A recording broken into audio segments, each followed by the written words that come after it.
Welcome to the NCDPI World Language Best Practices Series webinar. These broadcasts are part of the World Language Webinar Series and include information relevant to best practices in all world language programs, details for specific programs, and updated materials like our administrator guides for world languages that can be shared with world language teachers, school counselors, principals, and other administrators or stakeholders. This broadcast is being done on Wednesday, October 16th from 4 to 5 p.m. And all K-20 World Language administrators, teachers, and instructors are always welcome at our broadcast, and every educator is encouraged to partner with someone from their school, such as a school counselor or principal, in order to build capacity and understanding about best practices in world languages with the materials from this broadcast. Just so you know, all materials such as the presentation slides and the notes that they contain, along with a recording of the broadcast, will be posted on the World Language Webinar Series webpage approximately 1 week following this broadcast.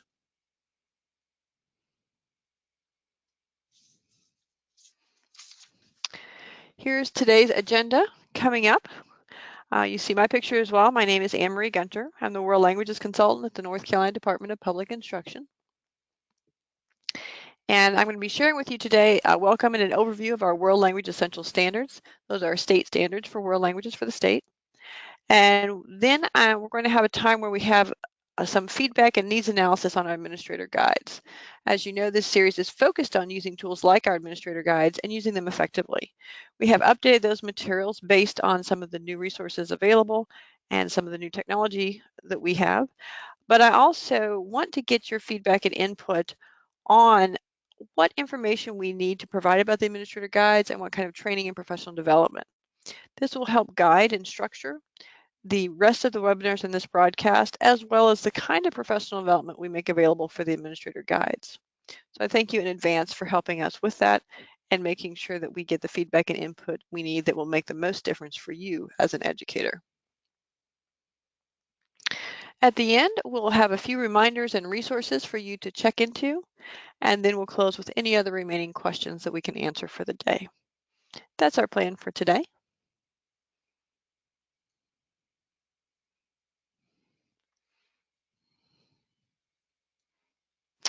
I do like to start with a poll question and find out what are your goals with today's webinar. And when I run this poll question, you'll have the opportunity to click on the answer. You can check on all that apply for you today. And they include things like you being a teacher leader, sharing information with colleagues.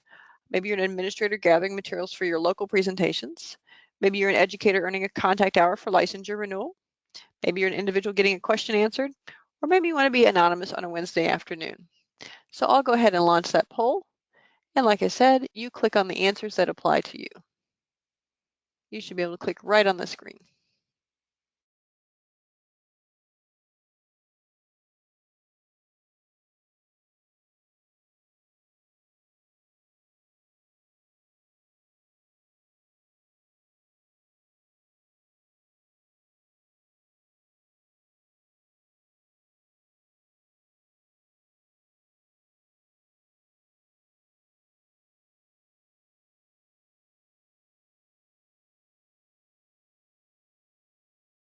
All right, almost everyone has put in their responses.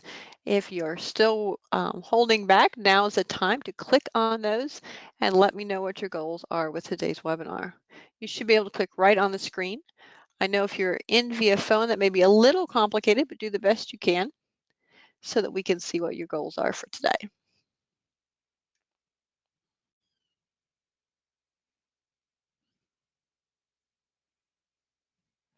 All right, thank you. I'm going to close our poll and then share the results.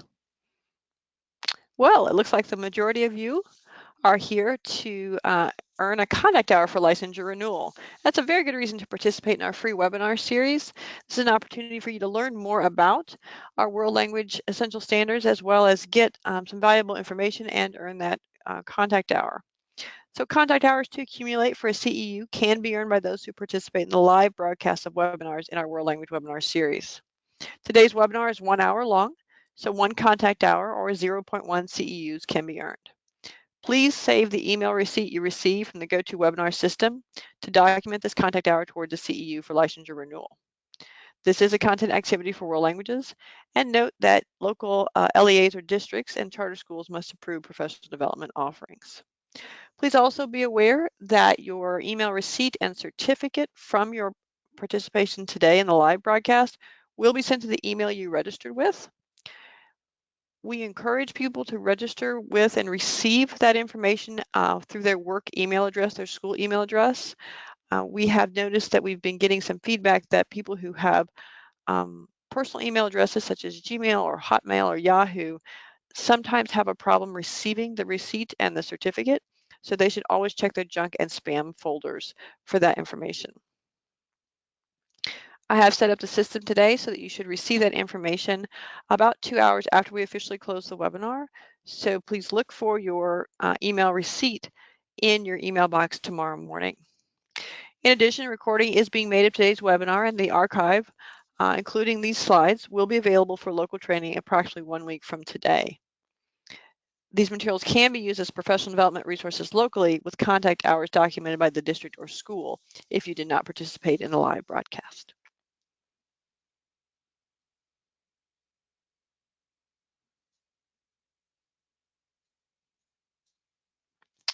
All right. We also have a little over a third of you who said you're a teacher leader sharing information with colleagues. It's always a good thing to do to share things professionally, especially if you're the representative from your school or district who's here to get this information today. In addition, we have a few people who are individuals getting a question answered, or who are maybe administrators gathering materials for local presentations. And we even have one person, I think, who just wants to remain anonymous on a Wednesday afternoon. And that's good too. We're happy to have everybody here.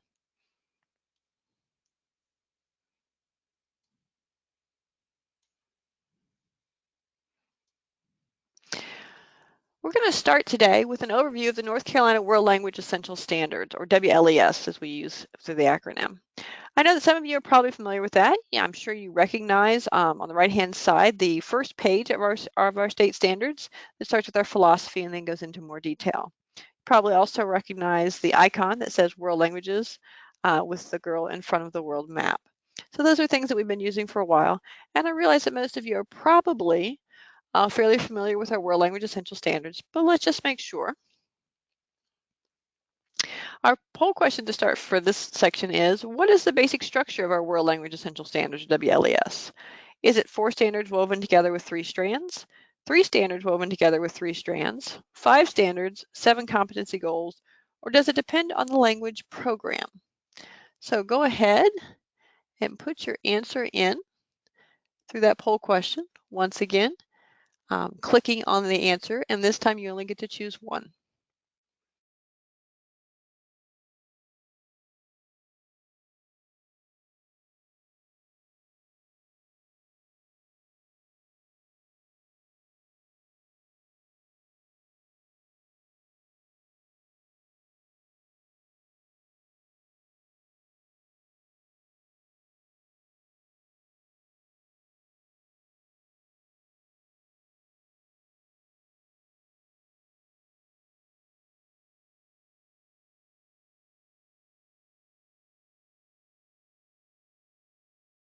Please go ahead and finish putting in your responses so we can see what everybody thinks about this question and how much you know about the structure of our standards.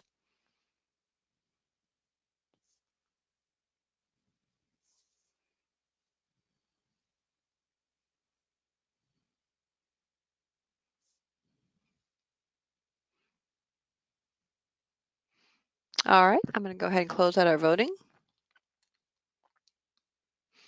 and share the responses. I'll tell you what, it's not easy to fool any of you. The best response would be, it depends on the language program, which a third of you said was the answer. The others chose some of the most common answers. Just over half of you said it's 4 standards woven together with 3 strands, which is true. 90% of you said it's 3 standards woven together with 3 strands, which is true if you teach a classical language like Latin or ancient Greek. 3% of you said it's 5 standards, and that's actually what our national standards are, not our state standards. So if you're thinking of our national standards, 5 standards is correct. And of course, our state standards are always aligned to our national standards, as you'll see here in a moment. And if you said it was 7 competency goals, you may be thinking of our past standards that were replaced by World Language Essential Standards. So thank you for sharing that. Let's go on and take a look and see what our WLES structure looks like and how it works with our national standards. So on the right-hand side of the screen, we have the 5 rings. Often these are called the 5 C's. These are our national standards from the American Council on the Teaching of Foreign Languages, or ACTFL. Notice that they are all things that begin with C, so communication, cultures, connections, comparisons, and communities. And so the way I've set up our state standards on this screen to show you how they intersect is by color coding them. So we do in fact have 4 standards in our World Language Essential Standards. They are Essential Standard number 1 is interpersonal communication. Essential Standard number 2 is interpretive communication. And Essential Standard number 3 is presentational communication. Notice they're all in red because they go with the National Standard of Communication, which is the red ring in that 5 ring icon on the right. Also, you may notice that interpersonal communication is in italics, and that's because, as I mentioned before, it depends on somewhat which language you teach or which program you're with.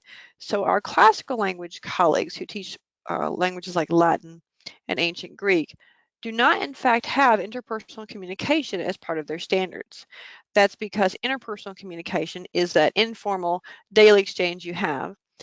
And since Latin and ancient Greek are no longer anyone's first language, interpersonal communication is not an expectation of those programs. Everyone else does in fact have 4 standards. So you have those first 3 that tie to communication. The 4th standard is culture, and that's the same one as our national standard really, although we kind of break it down a little bit differently. So you notice it's in purple on the left, and it's the one that matches the purple ring on the right.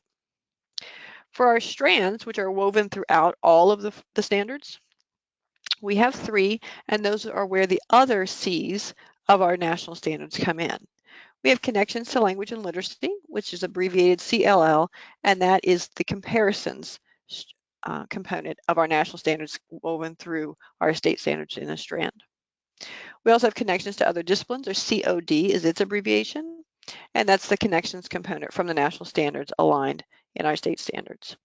And finally, we have communities, which is abbreviated CMT, which is the same as the national standard communities, but as a strand within our state standards. So that's how things are structured.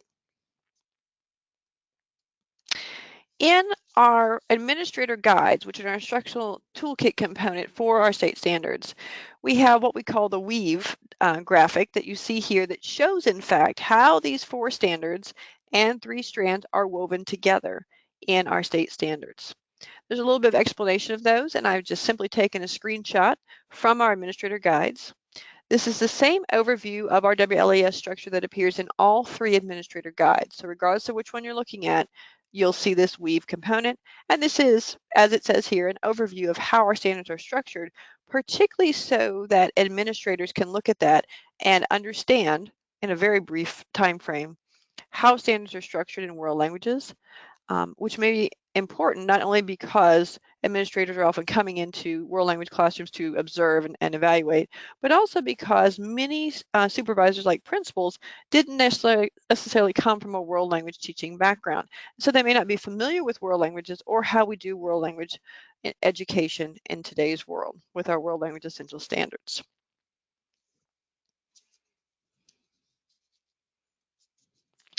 Also, in our administrator guides are some information about our proficiency-based student outcomes that are part of our World Language Essential Standards, or WLES structure. You're probably very well aware that we have proficiency-based student outcomes using the ACTFL scale with research on K-12 learners. So here's our ACTFL scale, and I'm going to show you this in several different formats because I know you've probably seen it different ways, and there's different components of it we can use. This is the ACTFL inverted pyramid. It shows how language grows by proficiency level from novice low at the very bottom. You see the smallest component there at the bottom of the inverted triangle, all the way up to distinguished level proficiency. And as you might guess with an inverted pyramid, as you gain language and go from novice low to novice mid and then to novice high and then to intermediate low, language gets more complex and it takes longer to move from sublevel to sublevel as proficiency grows. We all know this is part of language acquisition, and this is reflected in our state standards. In our state standards materials, we have often used these icons you see here to represent the novice, intermediate, and advanced proficiency levels from that ACTFL scale. Novice level is often a learner who's like a parrot. They know memorize words and phrases that they can repeat back to communicate, but they're pretty limited in what they can do. The intermediate levels of proficiency are learners who are survivors. They've got enough language to find their basic needs, so food and shelter and so forth, using the target language, using the language they've learned. And finally, the advanced level of proficiency is someone who's kind of like a storyteller, if you will. They can use language pretty easily in the past, the present, and the future tenses, or the markers for tense, depending on the language. And so when we think about our state standards, one of the reasons we focus on novice, intermediate, and advanced is because those proficiency-based student outcomes go from novice low through advanced mid. Now you'll notice that the actual proficiency scale actually goes beyond that, of course, but when we were writing the standards and drafting them and looking at the research and getting feedback, it was determined that even in a very well-articulated K-12 program where students started studying a language in kindergarten and then continued throughout their academic career, probably the highest level of proficiency they could achieve is advanced mid. These proficiency-based student outcomes are designed to be challenging yet reasonable, and you do have students who exceed that expectation and also some who are still working towards it. But that was the decision of all of the writers and based on the feedback that we got. In the administrator guides, you'll see on the left-hand side, the actual proficiency scale is shown this way, starting with novice low at the top and moving through distinguished. This is a way to reference how language grows over time, and again, as a way for our administrators to think about language acquisition and how we categorize that and define it as students grow in their skill areas in a language. So with all that said, we have 3 administrator guides that were created for our state standards. As you see, just like I promised, that Weave graphic is a component of all of them. And there are administrator guides for classical language programs, dual and heritage language programs, which includes dual language immersion or DLI, and heritage language programs like native speaker programs. And then there's a modern languages administrator guide. These are all available, and this is a screenshot right from our World Languages Google site. So you can go and use the links on this screen to download these straight from a Google Drive so that you have them and can share them and use them in the ways that you need to.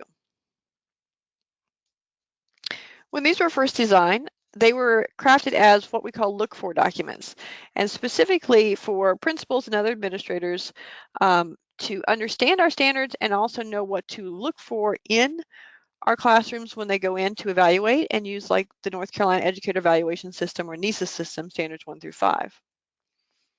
Each administrator guide does start with an overview of a world language program, like a description, if you will, followed by information about the structure and goals of our standards as they apply to that program, and then a compilation of model practices organized and aligned to those NCEES evaluation standards.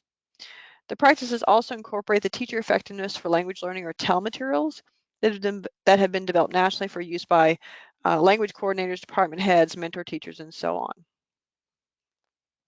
By incorporating TEL with NCEES, the goal was to create a tool for principals to use in their work with teachers, which integrates best practices in world language instruction. Our administrator guides do not take the place of the NCEES evaluation tool, but are designed to be used as a resource to support the evaluation tool and to deepen understanding about meaningful instruction in world language classrooms. As you might have guessed by now, that's a bit of a script that I'm reading, but it's also what's posted on our administrator guide webpage on the website for you to use as well about the administrator guides. So with that, I'd like to know, Which program or programs, because you might have multiple programs, of course, do you teach or supervise where administrator guides could be used? This is a check all that apply. So do you have classical language programs? Do you have DLI, which are part of dual and heritage language programs? Do you have heritage language 1 and 2 courses that are part of dual and heritage language programs? Do you have K-8 courses in modern language programs where language is taught as a separate subject? And do you have high school levels 1 through 8 or any combination thereof in modern language programs where, again, language is taught as a separate subject? So I'm going to go ahead and run that poll so you can share what types of programs you have in world languages, either as a teacher or as an administrator, maybe as a mentor. Go ahead and click that.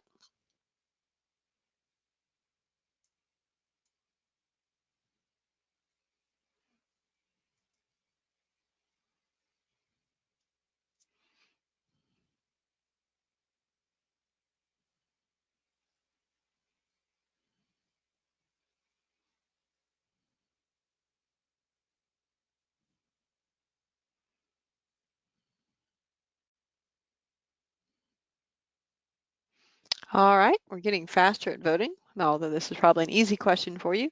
Please go ahead and finish indicating which programs you have in world languages that you're working with.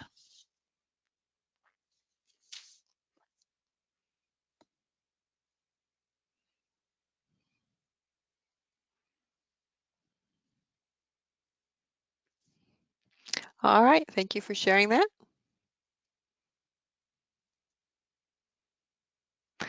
And just as we might have guessed, of course, the majority of you, 85%, have programs that include high school levels 1, 2, 3, 4, all the way up to 8, perhaps, in modern language programs. That is the most common world language program. Of course, we have state standards and objectives and outcomes for any language program K-12, but high school is probably the most common. The next most common, just over 20% of you said you have K-8 courses in modern language programs.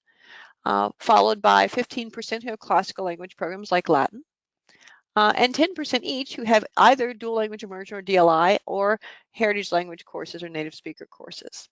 Great. Thank you for sharing that. That helps to know where everybody's at and what kind of programs you have.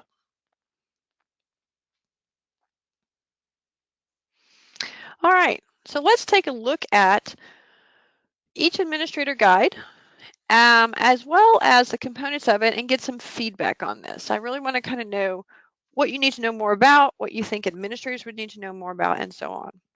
And I'm going to tell you right now, you can go ahead and download as a handout from our control panel a copy of each of the administrator guides. If you just want to download one, maybe the one or the ones for the programs that you have, you're free to do that.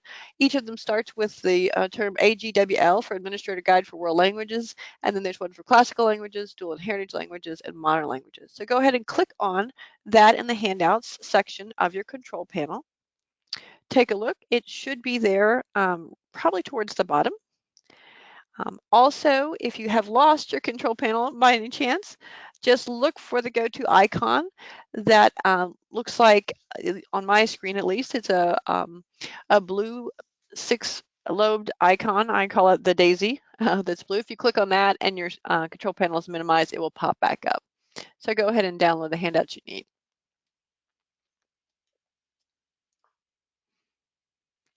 What I want us to do today to do some feedback and needs analysis is to just look quickly at each administrator guide and decide which components need the most work or support when it comes to professional development.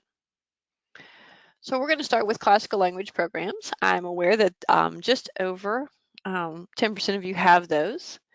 But just like every administrator guide, we start with a description of the program. That's what's at the very top on page 1, right underneath the title. There's a brief description from our state standards documents about what, in this case, classical language programs are. And then at the bottom of the page, after the information about our World Language Essential Standards and the weave graphic and everything, there's information about research and testing results that talks about the benefits of learning another language. And then specific information, in this case, for classical language programs where there's like an AP Latin exam. There's a little brief discussion of that regarding our test scores here in North Carolina. And then on the right-hand side, you see a graph, and it looks like the notations on the graph didn't come out exactly the way we would want in this screenshot, but it basically shows that when students study a world language, their SAT scores improve overall. And the more world language they have, the higher their scores are compared to the North Carolina mean or average. So you've seen that first one, it's the North Carolina average. And then if a student has had 3 years of a language or 4 years of a language or more than 4 years of language, you see the resulting scores that correlate to higher test scores with more language study. So that's a part of page 1 for the Classical Language Programs Administrator Guide. Next, on the top of page 2, there's a section about in the classical language classroom, and this is sort of an overview of what an administrator should see in a classical language classroom where the standards are being implemented effectively. There's a brief description of what it is, how our WLES look like in action, what proficiency level outcomes the teacher has in mind, and there's even a comparison of how classical language teachers and students communicate versus a modern language classroom where the language is someone's first language in the world. There's also some information in general about classical languages and their importance in our 21st century community, and what the focus is in classical languages. Next to that is information about appropriate expectations, and this has to do with our student outcomes or those proficiency exit expectations that you've seen charts on and so forth in our standards. There's also a brief description about how building proficiency takes time and how that works within our standards, and then a link back to all of the materials on our World Languages Google site with a bit.ly link.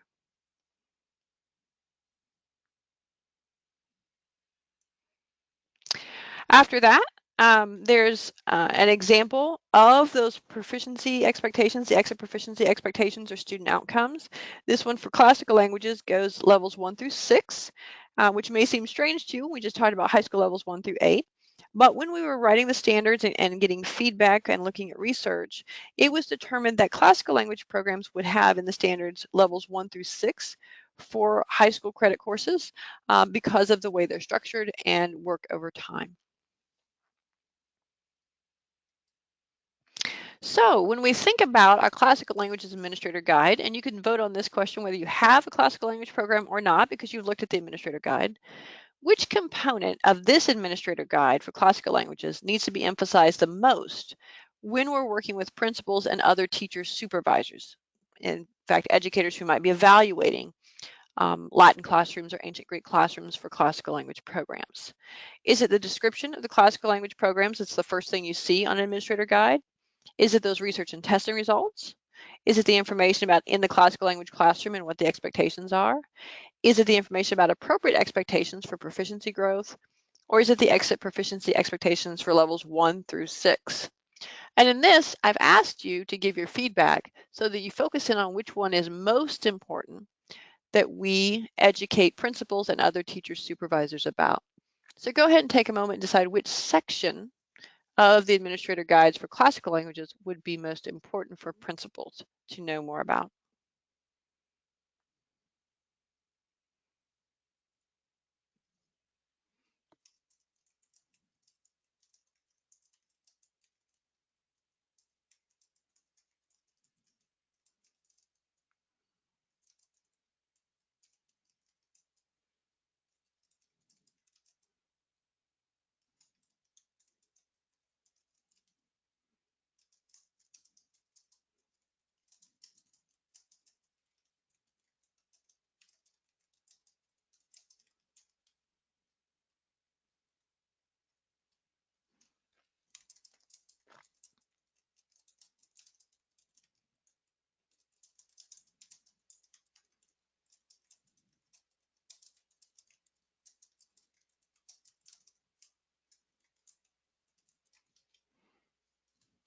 All right, let's finish up our voting.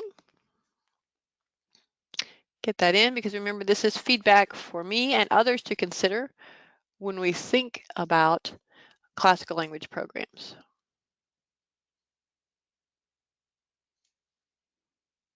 All right, I'm going to close our vote and share the results with you.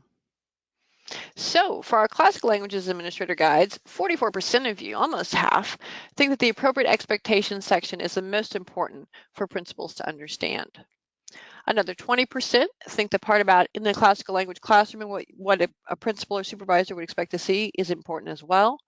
17% of you each said the research and testing results was important, or the exit proficiency expectations for levels 1 through 6. And maybe 1 or 2 people said the description of the classical language program is most important. Very good. That's very helpful to me in thinking about what we need to do for professional development and in our future broadcasts in this webinar series about best practices when we focus on classical languages.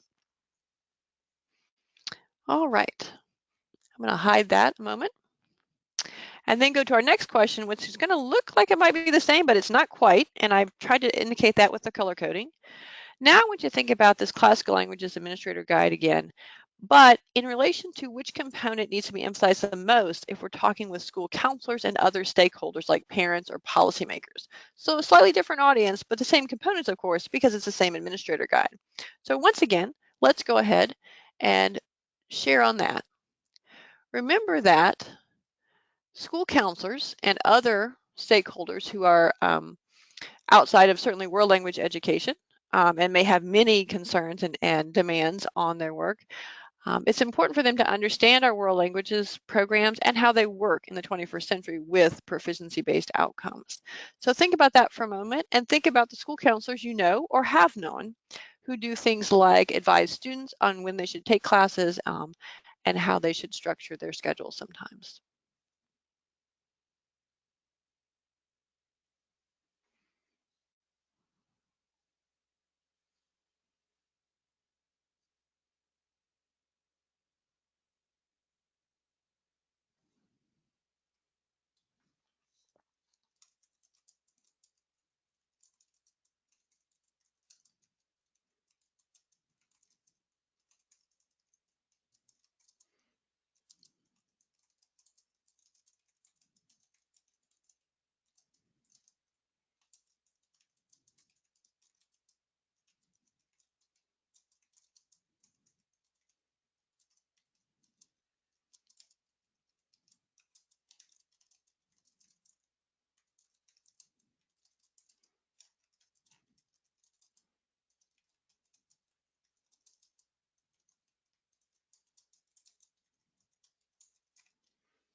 All right, looks like the votes are in. Let's go ahead and close that.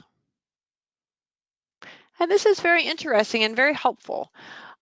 Just a few of you, less than the other one, said the appropriate expectation section is the most important for school counselors. But over a quarter of you said the exit proficiency expectations are the most important. And about a quarter of you said the description of classical language programs is most important. So that's good information to have. Now, we've had a question come up in the questions box that I want to answer right away here. Someone asked, why is there only levels 1 through 6 for classical languages versus 1 through 8 for modern languages? And the reason is because classical language programs in the state standards have levels 1 through 6 as a result of the decisions made by the writing groups that worked on the World Language Essential Standards when they drew on things like research and feedback from the field. In contrast, modern language programs have levels 1 through 8 in our state standards because the writing groups that worked on that, again, looked at research and feedback from the field and decided that they needed 8 levels of classes as opposed to 6 for classical languages. Some of that is also linked to the fact that we have, for example, dual language immersion programs and more K-8 programs in modern languages that lead to students being at higher levels when they enter high school. So they might be able to take more language as they get to high school. And so it's just a difference in the type of program and the decision of the writing groups based on that research and feedback.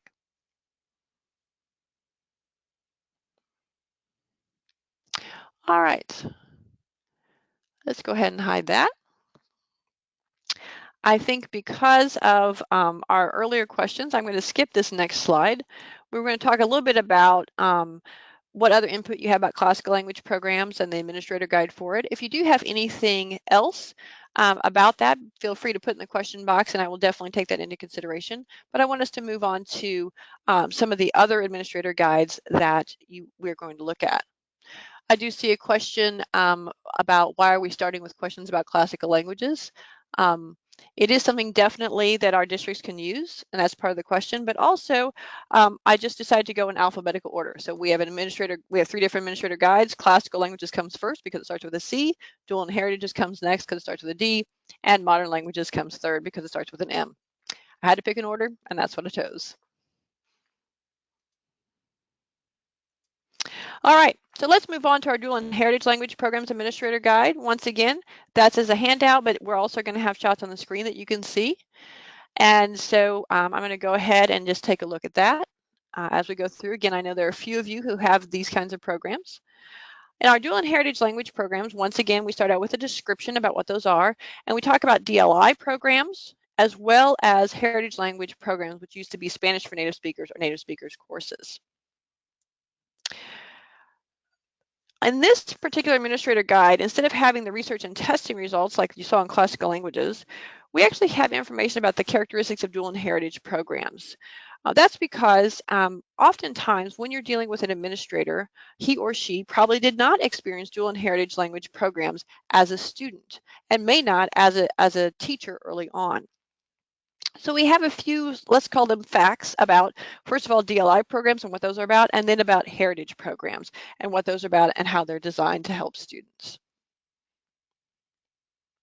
Then we have something similar to what you saw with classical languages, where we say in the dual and heritage language classroom, and we kind of go over, what you would expect to see if you walked into an elementary DLI program, a secondary DLI program, as well as what you would expect to see if you went into a heritage language program. And we even have information about the heritage language sequence for native or immersion speakers compared to the modern language sequence for native English speaking students. And we show how those courses correspond to each other, and that is reflected in the proficiency outcome expectations as you might expect.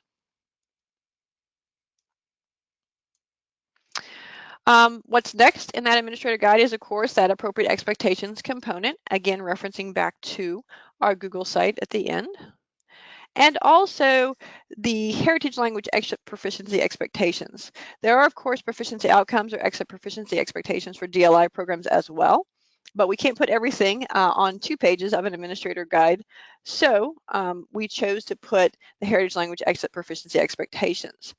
Notice that these 2 levels of courses, levels 1 and level 2, help bring heritage speakers or immersion speakers of a language up to the literacy proficiency levels we would expect to see at the end of a level 3 course for modern languages. So this levels 1 and 2, and then these bridge into, as you saw from that graphic, advanced courses in the language with everyone taking the same course. We do have this for alphabetic and logographic languages. Alphabetic languages, of course, just what they say, languages that use an alphabet, like French, German, or Arabic. Logographic languages are those that use a symbol that shows meaning. So, for example, Japanese and Chinese function like that. So once again, I would ask you which component of this administrator guide for dual and heritage languages needs to be emphasized the most with principals and other teacher supervisors. Once again, you have the description component, the characteristics that were listed in the dual and heritage language classroom section, the appropriate expectations, or the exit proficiency expectations that were shared. So please go ahead and share what you think would be most important to share with principals about this.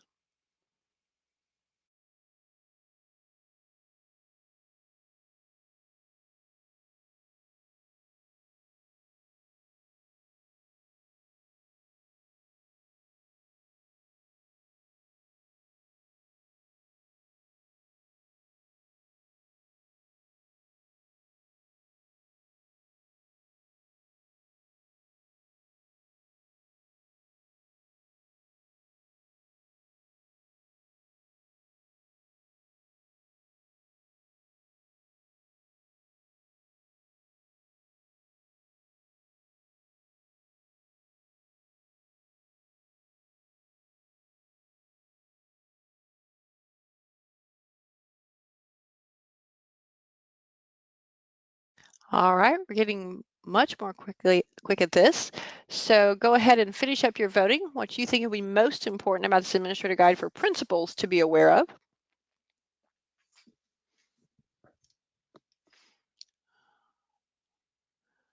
All right, thank you for sharing that.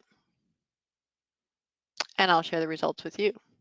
Now, this is very interesting and excellent feedback because here the component of this administrator guide that got the most votes was actually the characteristics of dual and heritage language programs, where we kind of define or list the facts of each one. There was also an interest, over 20%, in showing the exit proficiency expectations, maybe because it shows how those heritage language courses correspond to modern language courses, and then how that sequence works to bring all students together in like a level 4 class. We also had about 15% who said they liked the appropriate expectations component, and another 15% who liked the in the dual and heritage language classroom to know what principals should be looking for when they walk into a classroom like that. And 10% of you who said the description is important to share with principals. Great, thank you for that help. And just as you might imagine, our next question then is similar, but this time we're asking which of these components will be the most important to share with school counselors? And other stakeholders like parents or policymakers. So again, go ahead and answer that, and we'll take a look, see if there are any questions we can answer.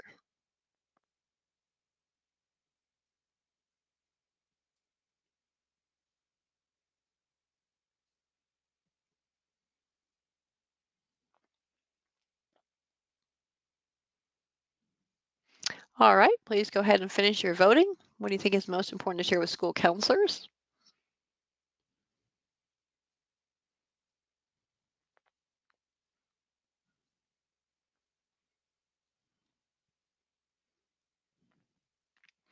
All right, thank you for sharing your feedback. And I'll share the results with you. Once again, knowing those characteristics or facts about dual and heritage language programs was deemed the most important and the thing to emphasize, followed by the description so that everyone knows what those programs are, then appropriate expectations and exit proficiency expectations for them, followed by just a few who said in the dual and heritage language classroom. And that makes good sense because most times school counselors are not walking in to evaluate teachers, but they are concerned about some of these other components. Great, thank you for sharing that. And once again, because I know we don't have a lot of people on the line who have these programs, we're going to skip this part here in the interest of time. If you do have additional input about dual and heritage language programs, please do put it in the questions box or email it to me if you think of something later on after our broadcast. I would be very interested in your feedback on that. All right, so let's take a look now at our last administrator guide, alphabetically speaking, which is the Modern Language Programs Administrator Guide. So once again, that's in your control panel as a handout. Maybe you started with that handout already. And just like the others, the Modern Language Programs Administrator Guide starts with a description, as you can see here, what these are, how they're the first language of a population somewhere in the world, and kind of lists which of those modern languages are taught in our North Carolina schools and districts. You see quite a list there, and I've told you already what alphabetic and logographic languages are, but you also see now the visual language, American Sign Language, or ASL. That's our visual language. Once again, we have a research and testing results component on that first page of the administrator guide that looks at the impact of studying language on things like SAT scores, and how students who have taken 3 or more years of a language have corresponding higher test scores, academic achievement, when they're tested in English on reading, math, and writing. There's also information about our advanced placement world language exams in North Carolina, and how over 70% of our North Carolina test takers on AP world language exams get a 3, 4, or 5. That's quite incredible when we think about what the average is and the fact that there's growing interest in things like AP and IB programs. The next part is what you'd expect about in the modern language classroom. This is what you would expect to see if you walked into a modern language classroom where the state standards are being effectively implemented. There's an overview of what you would see, how ACTFL outlines that we should be using the target language 90% of the time or more at all levels of instruction, and some information about that. And then some other details about how our standards look in action. Next to that, there's information about appropriate expectations that is similar to what you've seen before, that talks about how language and proficiency build and grow over time. Finally, for the exit proficiency expectations in this administrator guide, there's the one for alphabetic languages, because again, that's the most common, and for all the high school credit courses, so levels 1 through 8, because once again, when our writing groups were working on our state standards, they were looking at research and feedback from across North Carolina, and it was determined that we should have 8 levels of language courses for modern languages. There is, of course, an exit proficiency expectation chart like this for logographic languages and one for visual languages in our state standards. You may have also seen them in some other instructional toolkit components, but this is the one that was selected for the administrator guide, again, because it's the most common one. So you see that things change over time. I do see one question where someone is asking, what would a level 8 be compared to an AP level? And we have designed our state standards and proficiency outcomes to support our schools that are teaching things like AP World Language courses, IB courses, Cambridge courses, and so on, right?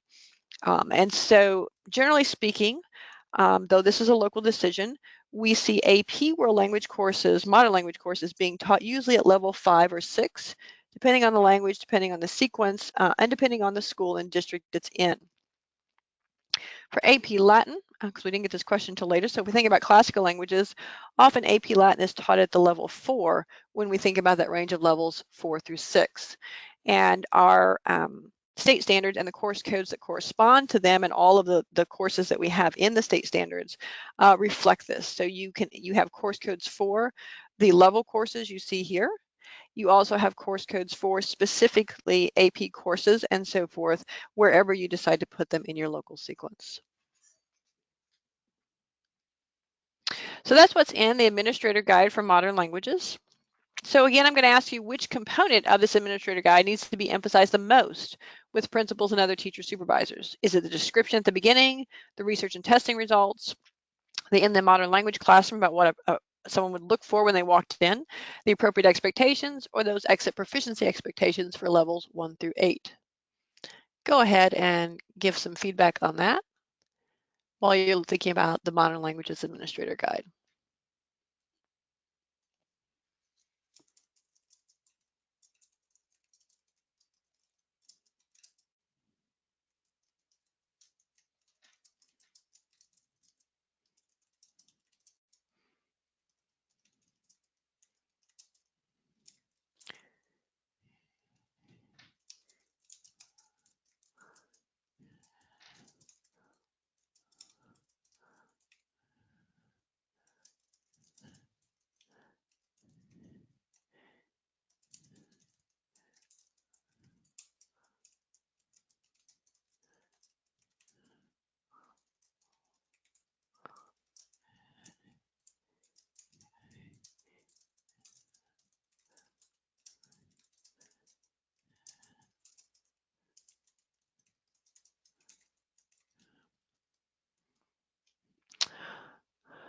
All right, I see we're almost done voting. Please go ahead and finish up sharing your feedback on this so that we can close it out.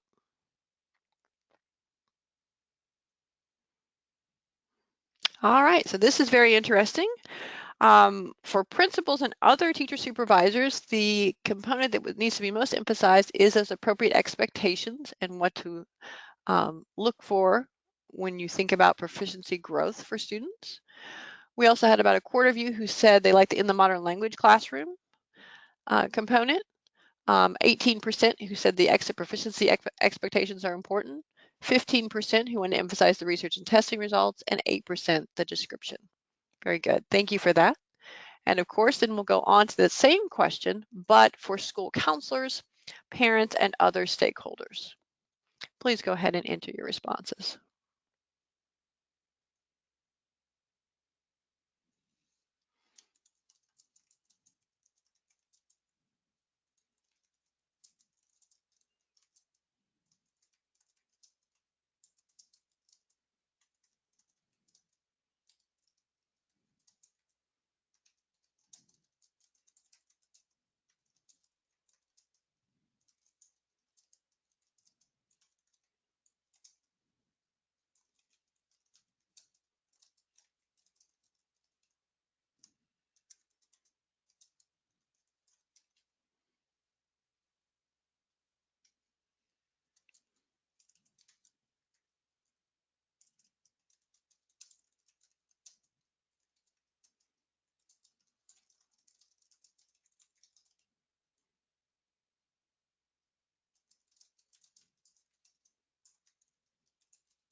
All right, it looks like you've responded to that. So I'm going to go ahead and close that out.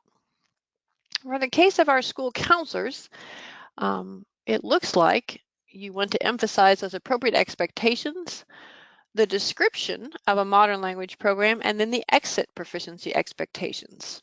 So that's an interesting contrast to principles, but one that makes good logical sense. There's also a few of you who want to emphasize in the modern language classroom or the research and testing results. Great, thank you.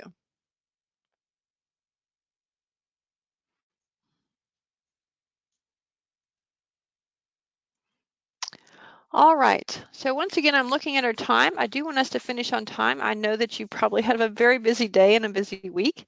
But again, if you have other input about our Modern Language Programs Administrator Guide, please put it in the question box. What do you think should be there? How do you think it should be arranged? That kind of thing. I also wanted to share with you, of course, that on each administrator guide, we have another 2 pages that are the same on every single one. So it doesn't matter which one you're looking at the moment, the classical, the dual heritage, or the modern, they all have this next component, which is the NCEES Standards Administrator Feedback Tool for World Language Teachers. Remember, the NCEES is our North Carolina Educator Evaluation System, NCEES, and we pronounce that acronym NCEES. And in this tool, what you have is the NCEES material standards 1 through 5 that our principals and or other administrators are evaluating world language teachers on. And you have it so that those 5 standards are blended with the TEL, the Teacher Effectiveness for Language Learning principles that are used nationwide. And the underlying wording in them is taken directly from that NCEES document. So this is a tool for administrators to use so that they can help focus their feedback for teachers on best practices in world languages, even if they don't have a teaching background in world languages. And so notice at the top that we have there's a way for them to record who the teacher was, the date they observed, the time or class period, the program or course that they're looking at, so classical languages, DLI, modern languages, whatever it is, and then the language. And we've got alphabetic language, logographic language, and visual language listed. And then you can see those 2 pages and how those 5 standards are brought together and woven in with the TEL principles. This is also a good tool for teachers to use for self-evaluation because this gives them the opportunity to think about really what do best practices in world languages look like and how should it look in their classroom. This is a tool they can also use in communicating with other teachers, either within their same department, maybe who teach their same language in other schools or districts, or anyone that they're working with to try to improve their teaching practice. So when we think about the administrator guides and particularly this NCEES Standards Administrator Feedback Tool, I wanted to ask you which other resources or activities would be helpful to principals and other teacher supervisors in learning how to use that NCEES Standards Administrator Feedback Tool. And this is a check all that applies, so you don't have to just pick one this time. Would it be good to have a short podcast giving an overview of this tool that people could listen to and watch whenever they wanted? Would it be a good idea to have a newsletter feature article shared on the DPI listservs to make people more aware in general about this resource and how to use it? Would it be an activity used in professional development with a world language classroom video where this tool is used for a practice walkthrough observation where administrators would be marking this up and then discuss it afterwards? Would it be a professional development or PD kit of slides and the video activity that could be used locally, that video activity of a world language classroom to sort of practice using this? Or do you have another idea that you think would be good for this? So I'm going to put that question out there and ask you what other resources or activities are needed for the administrator guides, and specifically those last 2 pages where you have the NCEES Standards Administrator Feedback Tool.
All right.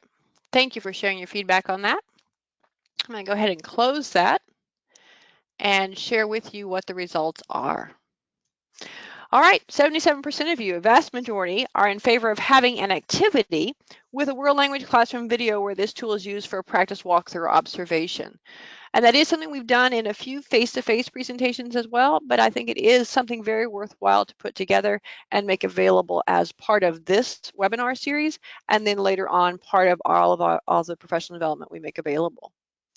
Just over half of you said a PD kit of the slides and the video activity that we just talked about would be helpful to have because you could use that locally in schools or departments or districts or however you wanted to use it. Just under half, 44%, said a short podcast giving an overview of this tool might be helpful to some. Just over 10% said a newsletter feature article would be good.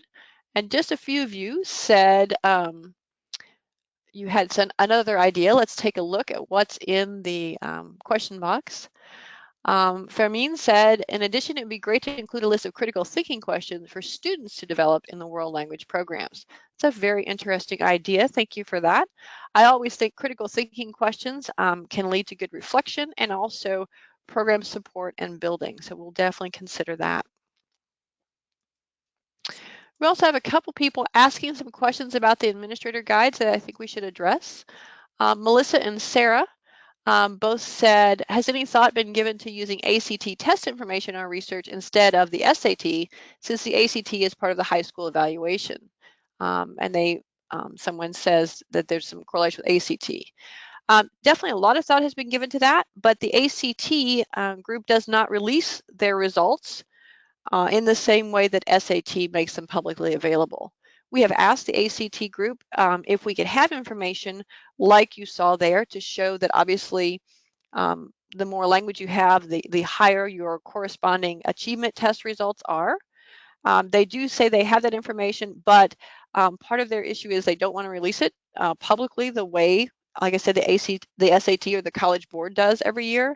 And also part of that, of course, requires students to take a bit of a survey when they're taking those tests, either the ACT or SAT. And they have told us that the ACT survey does not include information about course taking patterns like that in any subject area. So they don't ask as many questions with students when they take the ACT about which courses they've had, either in world languages or any other subject area. So they don't have that same kind of research and information that they collect for the ACT as we see with the SAT that's done every year and released publicly by the College Board. All right. I do see it's a little after 5. If you can stay as we finish up, I would definitely appreciate it. If not, don't worry. We will post all this information for you to get later. And as someone just asked me about this, I will let you know that in the email receipt you receive from this broadcast, there'll be a note saying that this information, the slides you see, the recording, all of that information that you're looking for, the handouts, will all be posted on our webinar series information page in approximately 1 week. I do sometimes get it faster, but I'd like to put that 1 week guarantee out there in case it takes me a little bit or we have some tech difficulties. So all of this will be available for you. My final question for you today is something that goes beyond our administrator guides, but has to do with educating administrators and others about world languages. And it's this question right here. What other information do you think would be helpful to principals, teacher supervisors, school counselors, etc., to better understand world language programs and support teachers and students? Would it be high school courses level 3 and above always earn honors credit, making that more well known so that they know it's an inherently honors course when it's level 3 or higher? Would it be the information about the high school to community college alignment document where we show which high school courses align to the community college offerings that often happen in early college programs? Would it be being more knowledgeable about the K-12 course codes and the curriculum writing resources for all 18 of the languages that are offered in North Carolina? Or would it be helpful to have more information about North Carolina's Seal of Biliteracy, the Global Languages Endorsement, that's available for all languages and students, all students who meet the requirements to show that they have proficiency in English and at least one world language? And there might be other things that you think would be good information and helpful to principals, teacher supervisors, and school counselors. So take a moment and answer that question. What other information do they need about world language programs? And once again, this is a check all that apply. So think about this in relation to the administrators you need to educate in your school or district.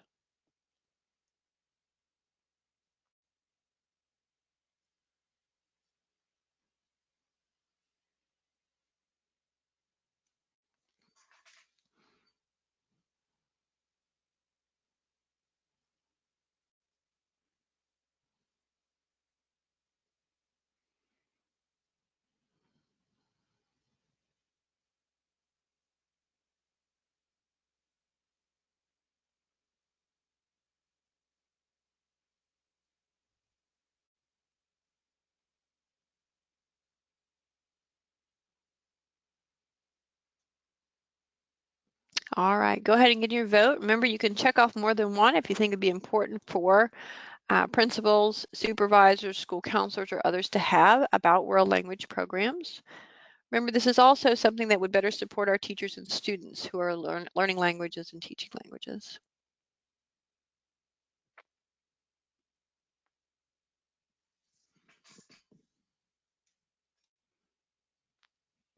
All right, looks like the results are in. I'm going to go ahead and close out our poll and share the results with you.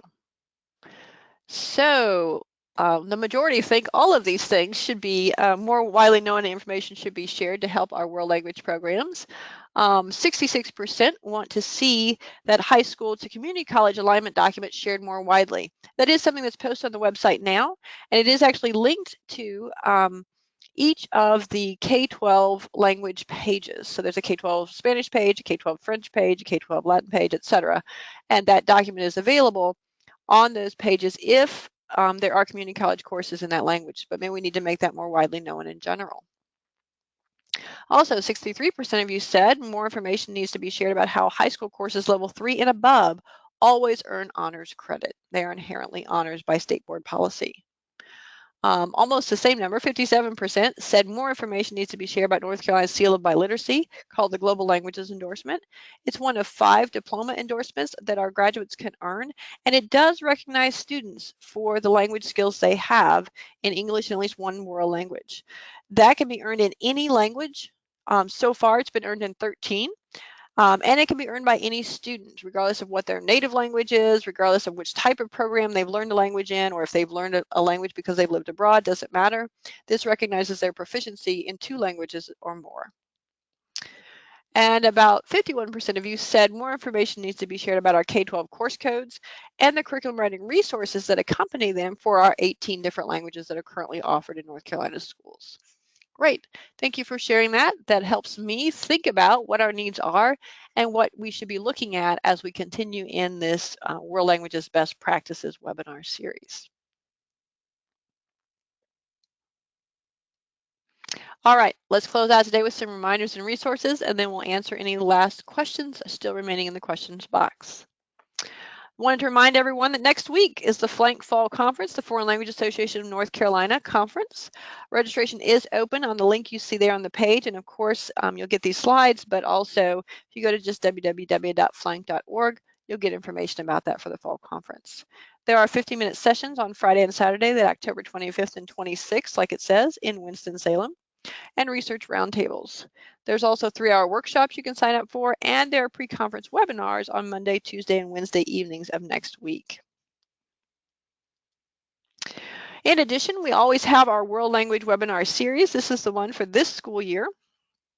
These are always on Wednesdays at 4 to 5 p.m., as you know, unless it's noted otherwise. I've grayed out the ones we have completed. So we've just completed the first one in our World Language Best Practice series today on October 16th, but we have 3 more coming up in this series. And as you might guess, they'll use your feedback and input from today to think about how we could look at those administrator guides and provide more information and details for principals, teacher supervisors, school counselors, and others. In addition, we also have our World Language Quarterly Update series. The next one of those is in November the 13th. And then we have those throughout the year, throughout the end of the school year. We also did some Linguafolio for North Carolina webinars recently. And all the materials, by the way, get posted on our World Language Webinar Series page. So if you want to go back and look at those slides, listen to the recording, look at the handouts, they're all posted on there, and that's what's linked on the screen and in the notes on this slide. Finally, I'd encourage everyone, if you haven't already, to subscribe to DPI listservs for world languages. We have 4. We have one for DLI educators, one for NC Linguafolio, one for world language instructors K-20, and one that's just general world language education news. There are also many other DPI listservs, like ones for charter schools, ones for global education, legislative updates, teachers of English learners, and so on. There are literally dozens of DPI updates or listservs you can sign up for. I encourage you always to do that to stay informed and get the information that helps you in your work. And you can use the bit.ly link, bit.ly/NCDPI updates to sign up if you want. You just put your email address in and you're good to go. And you can also do your work email address and your personal email address. That's what I do so that I get lots of information. Finally, this is my contact information. Should you need to ask me a question, there's my phone number and email. I highly recommend email because that's easier to reach me. But also remember there's a lot of information posted on our NCDPI World Languages website, including how to get to that with the bit.ly link, bit.ly/NCDPIWL for World Languages. I'm also showing you kind of where you would find our webinar series information. It's under the Professional Development tab, and we have an NCDPI World Languages Facebook page. I appreciate all of you staying with us today to the end. We're just about 10 minutes over, and I apologize for that. But I hope you've learned something today that you can think about and help improve your practice, or that you can share with others. I wish you a very good evening. I'm going to go ahead and close out our recording, but I will still be here to answer questions because I know we have a few in the questions box.